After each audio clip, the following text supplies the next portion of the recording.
Hey guys, CPT mechanic here, and today I'm going to show you how to replace the air filter and cabin filter on a Ford Bantam Rocam. Let's get cracking. Right, so the air box is held in with 4 Phillips screws. One on the left, one on top, one on the right, and one at the bottom, as well as a hose clamp connecting the pipes at the T. Right, so let's remove the Phillips screw starting from the top, going over to the right hand side, just using a star screwdriver by hand, going to the bottom, and on the left. And let's loosen the hose clamp at the bottom. So using a flat screwdriver, turning in an anti-clockwise direction, clamp is loose and just sliding it down and out of the way. Right, so let's disconnect the pipes from the top and the bottom, separating them, and lift the airbox lid out. So space is at a bit of a premium between the body and the battery, but there is barely enough space to get it out. You can remove the battery if you really want to, but that's a bit unnecessary. And the lid is out. Cool, so let's just put a protective cloth to stop the airbox lid from scratching the paintwork. And let's lift the air filter out. As you can see, it's still in fairly good condition. It was replaced about Feb 2024. And there's the part number, GUD AG996. I won't be replacing it because it is still in fairly good condition. Cool, so let's wipe down the airbox a bit. Removing the dust, leftover dust that has been present for quite some time. Just making it nice and clean. Cool, so let's put the old air filter back in. Now's the best time to replace it if your filter is dirty. And let's put the airbox lid back on again. It is, as I said, it is a bit of a tight squeeze, but you can get it through. You just have to manipulate the cover between the body and the battery box. So just wiggling and jiggling it a bit and putting him home. And don't forget to connect the T or the hoses from the top and the bottom. Don't forget to connect them back to each other again with the hose clamp. Make sure it's seated and all these screws line up with the corresponding holes. Cool, so let's tighten the hose clamp again. Make sure it's fairly tight. Right, let's tighten up the airbox. So that's the first screw, second screw, third screw, and fourth screw. This is going into plastic, so you don't need to over tighten it, otherwise it will strip the threads. Okay, let's give him a start and listen how he sounds with the airbox lid on. From factory. Couple of revs. Relatively quiet. Not too bad. Okay, so let's compare it with the airbox lid off for some of the boy racers out there. Give him some revs. Very nice induction noise. I do like it, but the airbox is here to serve a purpose, to protect the engine. So it's best to keep it on, in my opinion. Cool. So let's do the cabin filter. That's the speed clip that has to come out, screw on top, one bolt on the left, and one bolt on the right. And the pollen filter or cabin filter is housed under the plastic cover on top. So let's take out the first screw. That was easy. And let's take out the speed clip at the bottom. This one was a bit stuck, so I had to pry it off or pry it out with a screwdriver. But it eventually came out. Okay, so let's get the front cover out. As you can see, there is a wiring harness resting on the cover, as well as a few power cables for my 2 amplifiers and the fog lights. So there's quite a number of wires going through or resting on top of the cover.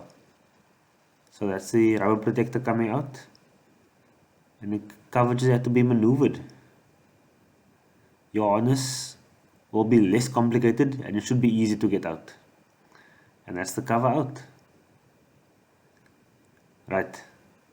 So let's take the bolts out, 8mm bolts. Just using a hand ratchet, they'll eventually come out. They're not that long. That's the right side out. And let's take out the left bolt.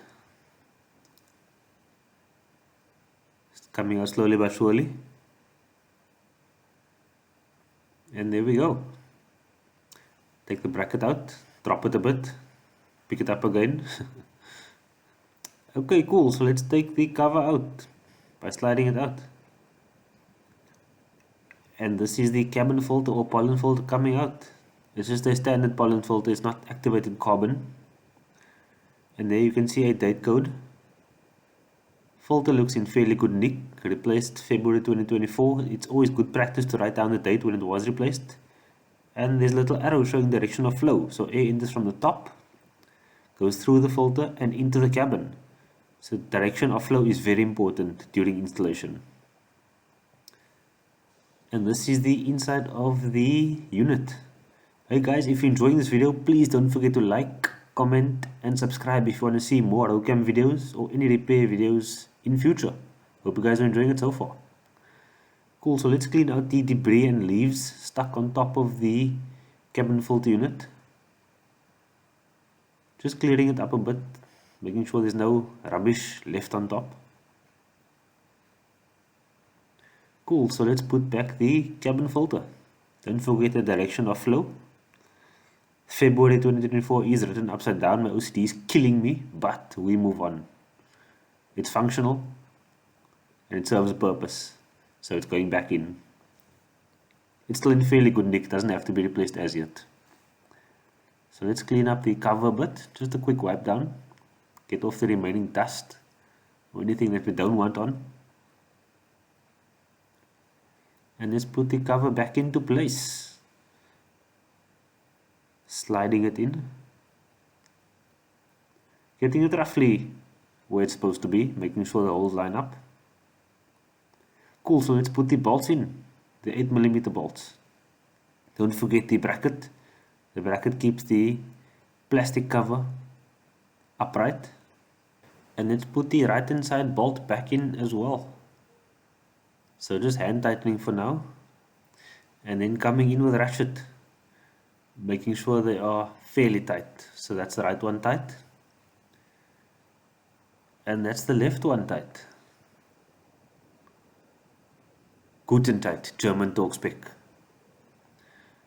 Cool, so let's put the plastic cover back into place, tucking it under the wiring harness and the power cables. Just making sure the fitment is correct and slotting it behind the existing panel as well. Otherwise the bolt holes won't line up and it will look out of place. Okay, everything looks good so far.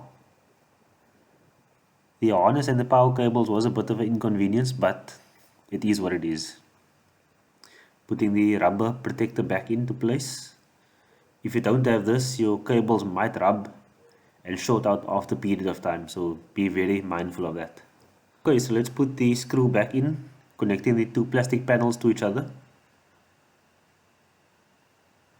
And the speed clip as well, making sure the bolt hole lines up perfectly. And just tucking in the harness. Everything is clear, there's no rubbing, there's no contact, nothing is out of place. And lastly, putting the rubber protector back on as well, so the bonnet can rest on the protector and form a nice good seal. Making sure everything is good, everything is tight. All looks good. Cool guys, thank you very much for watching. I hope you continue to follow this channel and I hope you enjoy this video for your future repairs. Cheers guys.